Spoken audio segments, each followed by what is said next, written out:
how's it going, guys? Welcome back to the channel. Now, today is not a day for riding, for me, at least in this video. Today is a day where I'm going to discuss my top 5 do's and don'ts for riding an electric unicycle off-roading. I've been off-roading seriously now for the last week in this one location, and I have learned a few things. As a beginner, I'm going to share with you my top 5 do's and don'ts. Take it with a grain of salt, it's up to you, but that's just what I have come up with. Number 1, wear the appropriate gear. So for me, I wore my wrist guards.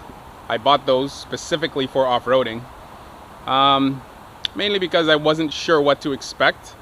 And like I said before, I've ridden on roads all the time, and so it's very predictable what to expect on the road in terms of crashing, even though there are many things that are unexpected.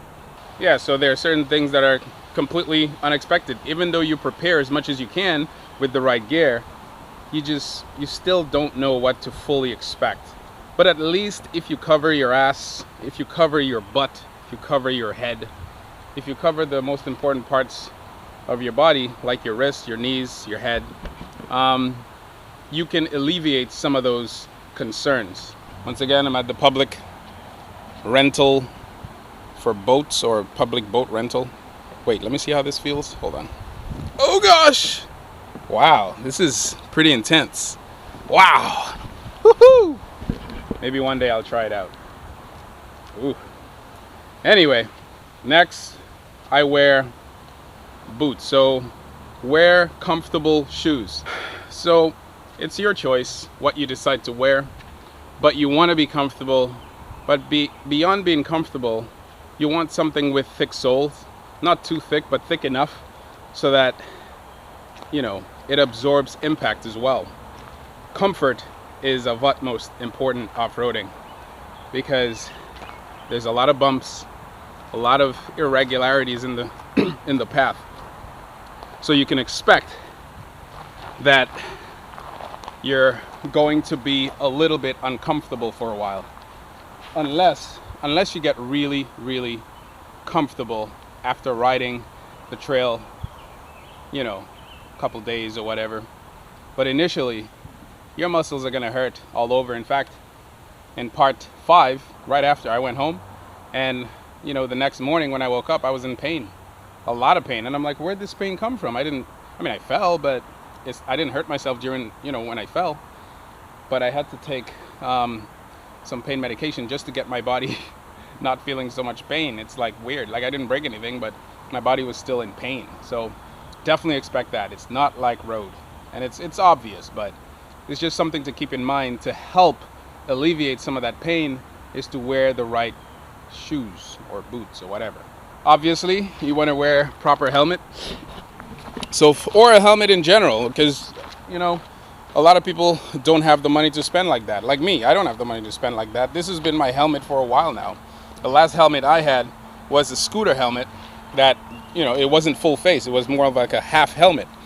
And this technically is not a full face helmet, because this right here is not certified as a full face chin protection thing, but it's better than nothing.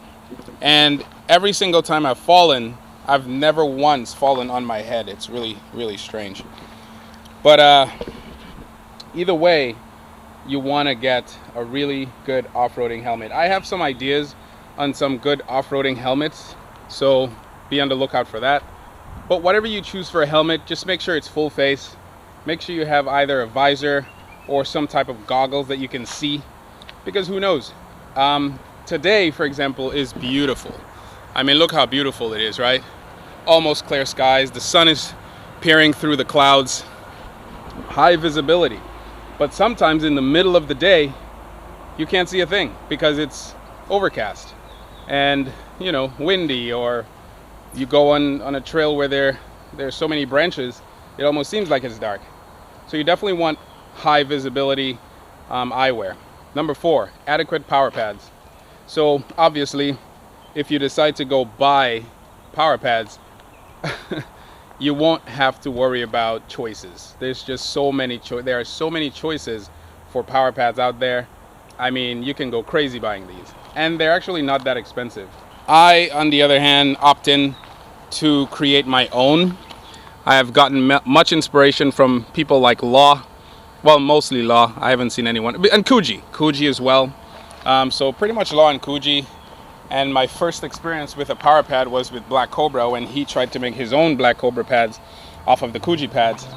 And I was impressed. I was very impressed. He had made it for the 16X specifically. So I have a feeling every wheel is going to be different, obviously, because every wheel is different by default. But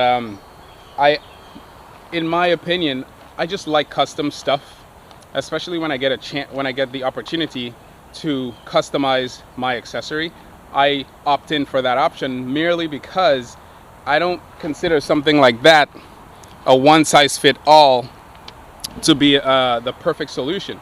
But you might not be like that. You might want something of your own that you like in terms of style or whatever. And the best thing is you don't know what to compare it to, because you don't have a custom pad. That's if you don't. If you do, then, you know, forget what I'm saying. But if it's your first time experiencing pads, especially for off-roading, maybe you might want to go ahead and create some custom pads, or, you know, buy one. But either way, you're going to have to purchase one and experience that. The reason you want power pads or off-roading pads, not just power pads, because they're all different, you specifically want pads that pretty much give you a tight fit for off-roading, because unlike on-roading, there are many instances where you will slip. And if your legs are not secure enough, you're gonna fall. And if you don't fall, you're gonna find your foot in a position where you don't want it, and you'll have to adjust it back in that position. With me, that has been the case. But because my pads are specifically designed for me, between squeezing the pad and it being so close so that my legs don't move so much, I'm not really concerned about whether this has spike pedals or not, although spike pedals will definitely add to my stability. So definitely get and consider power pads. Finally, get to know the trail. You don't just decide to pick a trail of your choice and then just go blazing. That is idiotic, because what I've experienced so far is that these trails, I mean, if you go walking these trails, it's beautiful. It's like, wow, this is so innocent. It's so nice. What's so dangerous about off-roading? But you are walking, so you're not really moving at a pace where a branch sticking out might cause damage. Yeah, so walking is very different than riding, right? Even riding a bicycle. You are on a one-wheel device. And more than paying attention to the wheel and how it's performing under your legs or under your feet, I mean, there's so many things you have to pay attention to. Rocks, stones, little gravels, sand, branches sticking out in the way. Some of them are so thin, you don't even see it until it hits you. The other day I experienced something so terrible. I thought I cut my foot. What happened was I couldn't see that there was wire down in the dirt.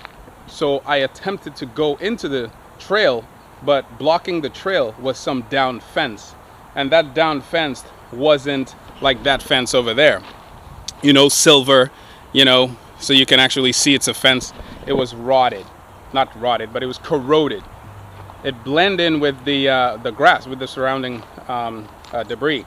So I didn't expect it at all. Plus I had my visor on, so as clear as a visor is, that can sometimes impede your vision, believe it or not, because you have glass in front of you. So I couldn't see it. So I went down, I crashed. I'm like, why did I crash? And I looked back and there was this fence in the way. I'm like, wow, you gotta be kidding me. You really have to be careful. Now, after you've become familiar with a particular trail, you know, it gets easier. But even then, I recommend still, you know, familiarizing yourself on the go, paying attention, because even if you know that this turn, you know, requires this speed, or this turn has a branch, or this turn has a bunch of leaves and whatever, still always be on alert, because you never know what's going to happen. So these are my top 5 do's. Yeah, add some in the comments, guys, who have off-roading experience. I'm just a beginner. So I'm just mentioning certain things that will be helpful and certain things that I've learned. All right, so my top 5 don'ts. Don't think wearing gear is a waste of time or it takes too much time to prepare. Off-roading, by nature requires setup. You have to get the right shoes, get the right pants, etc. So it shouldn't inconvenience you too much to consider wearing gear, and the proper gear at that. I mean, someone saying it took me too long, or it's taking too long to put on gear, or it's too cumbersome, or whatever. All these might be valid in your head, but when you go riding, especially if you plan on doing extreme riding, can be very detrimental. Okay. And I can understand why someone would think like that. For example, if you're going off-roading but you don't plan on doing anything serious, you might think to yourself, well, it's not that serious, I'm just going for a little stroll. I mean, I could see why you would think like that. Personally, I wouldn't mind that opinion if you knew the track. So if you knew the environment and what to expect, and you frequented that place often enough to pretty much know 98% of what to expect, then that would make sense. But my general consensus, and I'm sure a lot of other people as well, is that you should at least wear the proper gear. And it doesn't have to be bulky. It doesn't have to be like a motorbike guy, like chest plates and everything. There's no need for that if you don't feel there's the need. But you definitely need gear. Helmet is a must. And the funny thing is, like I've said before, I've fallen many times in the past and I've never hit my head. But no, there was one time I hit my head, but it was literally because of a sidewalk. And that's when I was learning, when I first started. My pedal clipped and I fell. I hit my head. But I had helmet on, so nothing happened. But the reason I would say wear helmet is not because of hitting your head. It's because of branches. Branches, or, just mostly branches. Because that's the only thing that sticks out in the path. And there are a few times where if I hadn't had, or if I didn't have my visor on, I would definitely have some scratches. And another thing too, I have these elbow pads that I wear that come down up to here. And I was riding the other day and, a branch was sticking out and it literally grazed my hand. But because I had that protective elbow gear on, it protected me. So gear comes in handy for things that you don't even prepare for. Do not speed or recklessly ride through a new trail without familiarizing yourself with the trail first. So that makes a lot of sense, right? That's obvious. I'm not going to attempt, like yesterday I wanted to jump this part right there, but I don't know this place and I don't even know the strength of this bridge, and plus I wasn't equipped with the right pad to jump anyway, so why would I try something like that? The reason people like Law, and I keep mentioning them because, these guys are intense with what they do, and the reason they're able to do it is because they've done it repetitively, over and over again. And they usually do it in environments that they are aware of. I've seen Law crash too. I've seen Zen Lee crash. I've seen Chooch crash. Even the best of them, I've seen them crash. But the difference between them and a newbie is that they pretty much know how to handle a crash. And that's something you'll learn over time. But you have to appreciate off-roading. You have to appreciate it for what it is. Appreciate the machine. Appreciate the dangers. And that will allow you to have a really good experience overall. Number 3, don't take unnecessary risks. You must know your limits and the limits of your wheel. So yesterday in part 4, I believe, again, I'm gonna keep mentioning it, I tried to do a crazy jump. Now I had it in my head what I was gonna do. I was gonna, gain some speed and then do the bunny hop off of the rock and then use that to propel me onto the bridge. That's what was in my head. But I quickly realized that would be a big mistake. So I just stopped. And what I realized is eventually when I edited the pads to fit my off-roading needs, that's when I realized, wait a minute, pads, you need the right pads. And there was someone in the comments that said he would have been able to do that easily with his jump pads, his Clark pads. And his confidence is coming from the fact that he has pads and he's probably done stuff like that. So definitely don't take unnecessary risks. You can always prepare yourself to take risks that you want to take, that you shouldn't take because you're not ready. So in my case, I would love to jump that one day, but I'm gonna take my time and get familiarized with the pads, with the wheel, with jumping, with speed, with landing, and then I will take on that challenge. But speed is definitely another unnecessary risk. So if you see like a beautiful straightaway and you're like, I can take this, well, make sure you know what this, because there might be a bump in the road. I rode pretty much in dry weather. I'm not sure, you could be riding in wet weather. Leaves, is pretty much dangerous to cars, so if they're dangerous to cars, which has ABS, traction control, all that stuff, 4 wheels, anti-lock braking system, we have 1 wheel. So if it's dangerous for cars, it's definitely dangerous for us. So yeah, I can't cover all the risks, but definitely don't take unnecessary risks as a newbie. Later on, when you're aware of your limitations and you're aware of the potential of the wheel and your pads and the track, etc., whatever, go ham. I don't like ham. Go crazy. Go chicken. Don't ride with a wheel that's not adequately charged. For me, that's at least 70% or above. It's different than on the road, because on the road, while there may be times where torque is necessary, you don't really have to use torque while on the road. You really don't have to, unless you're trying to, make a left, a quick left, or get away from something. That's rare. But if you're on off-roading, if you're doing off-roading, you absolutely need torque all the time. Hills, even down the hill, you need torque, because this wheel doesn't concern itself if you're going forward or backwards. Torque is torque to this wheel. If you're going backwards, it's the same. If you're going forwards, it's the same if you have the same input. So even what I noticed is going down the hill, I need a strong motor as well, because if it's not strong enough, that motor could cut out on you, and there you go. And what's worse is if your wheel is not adequately charged, then you're asking too much of the wheel. So definitely have a good charged wheel before you go off-roading. These are just minor things, but it's minor things that take no time to do.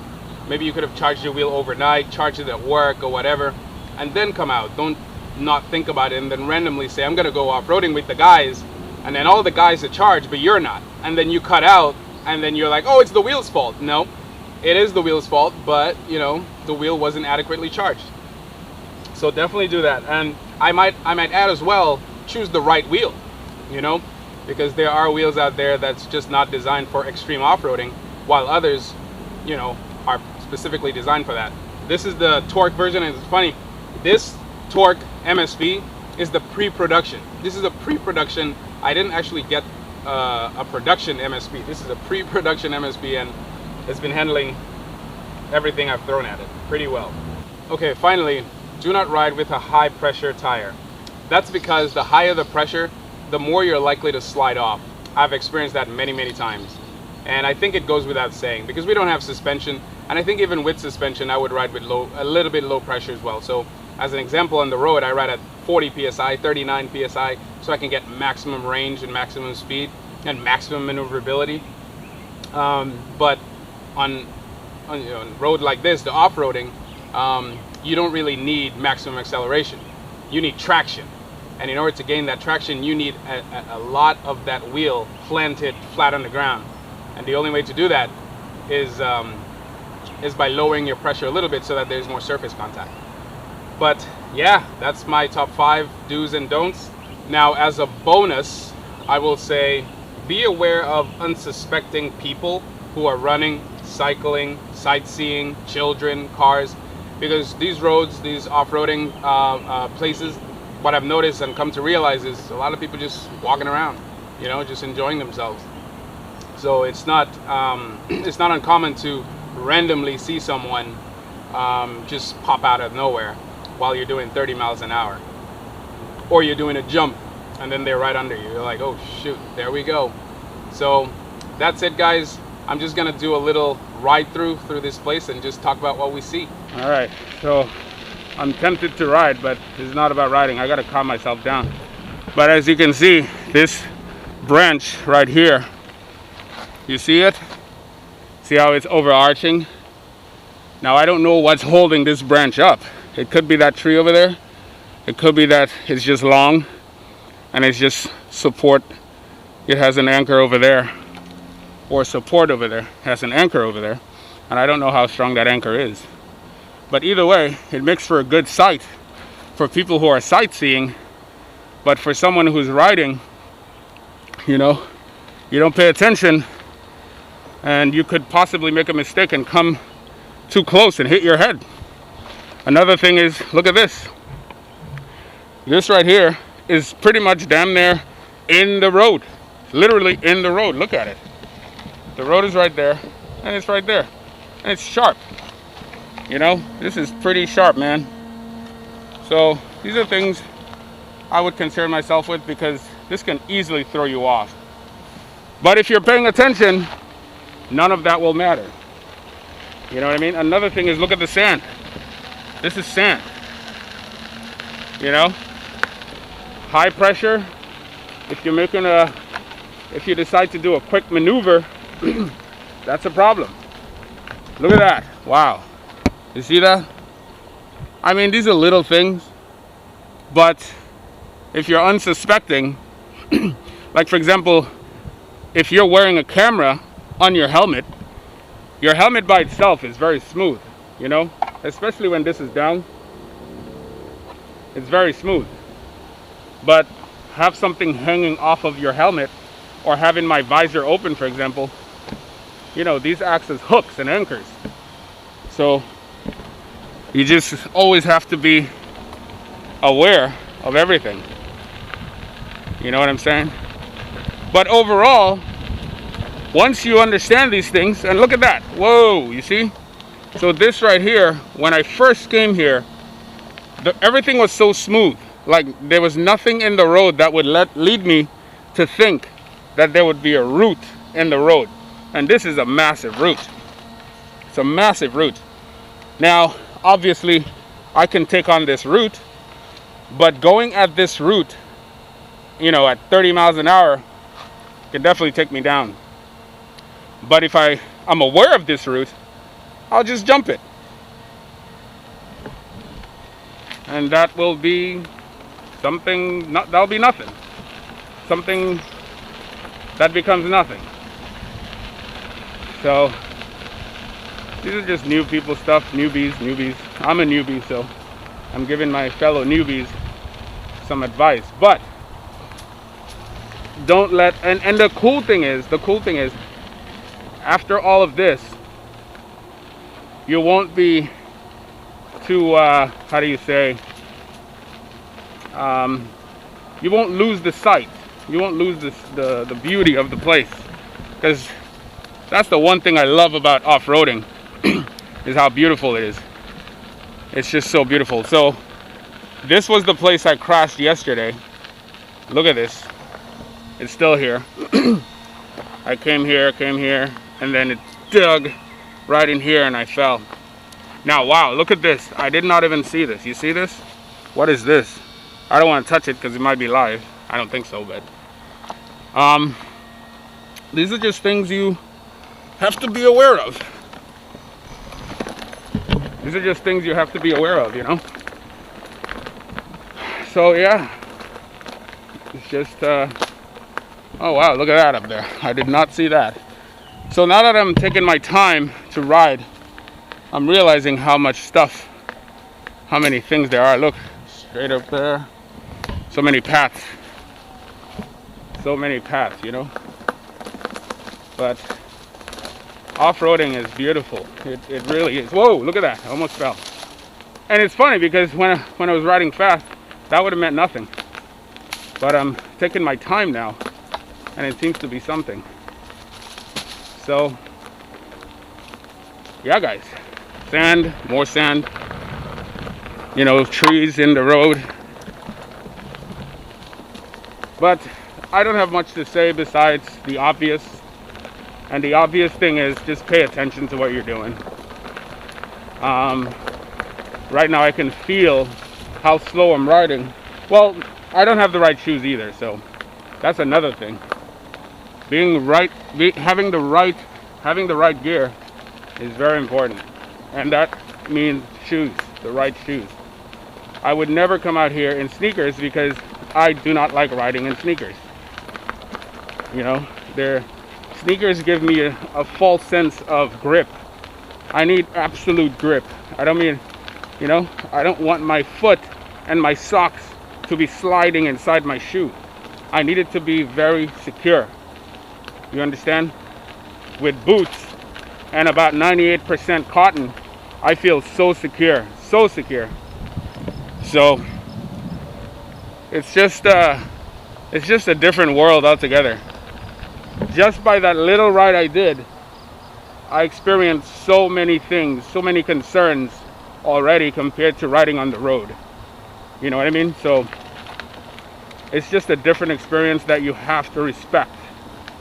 Absolutely have to respect it, because it looks innocent when you're walking or sightseeing, like I said, but if you plan on blazing these things, it's just a different appreciation, and I love it. So guys, if you do plan on going out there to ride off-roading, to do crazy things, and if you are already, then props to you. But if it's your first time, just know it's a different experience and it has to be respected. Peace out, guys. Till the next time.